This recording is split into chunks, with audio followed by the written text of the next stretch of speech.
বাংলার মহিলা জেলে ১৯৬ শিশুর জন্ম। কয়েদিরা কিভাবে অন্তঃসত্ত্বা হচ্ছেন? দৃষ্টি আকর্ষণ হাইকোর্টের। হাইকোর্টে সম্প্রতি আদালত বান্ধবীর জমা দেওয়ার রিপোর্ট অনুযায়ী গত বছর পর্যন্ত রাজ্যের বিভিন্ন সংশোধনাগারে ১৯৬ জন শিশু জন্ম নিয়েছে।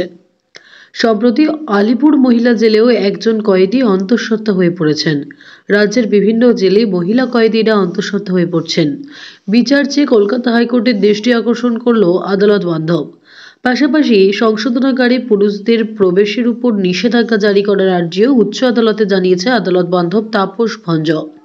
বৃহস্পতিবার হাইকোর্টের প্রধান বিচারপতি টি.এস. শিবগানম এবং বিচারপতি সুপ্রতীপ ভট্টাচার্যের ডিভিশন বেঞ্চে দ্বারস্থ হন তাপস। সে জেলে 196 বেবিজ অলসো দেয়ার। তো আমি তারপরে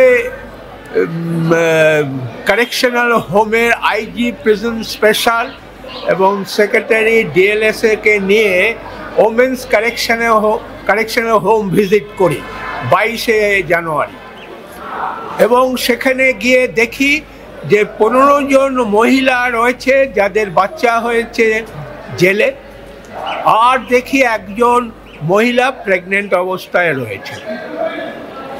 তো আমি নোট দিয়েছি আজকে যে কোনো জেলে যাতে পুরুষ রক্ষী যাতে না অ্যালাউ হয়, ঢুকতে যাতে তাদের না দেওয়া হয় মহিলাদের এনক্লোজারে। এইটা হচ্ছে যে সেক্সুয়াল এক্সপ্লয়টেশন রোকবার জন্যে।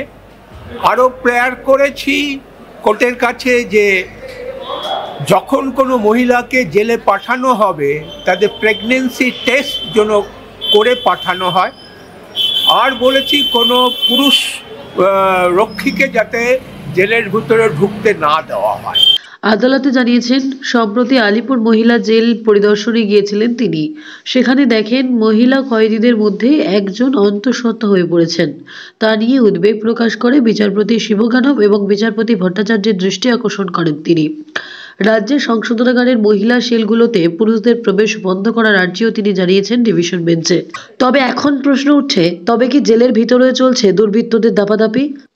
Bureau report, Durnibar Bangla news.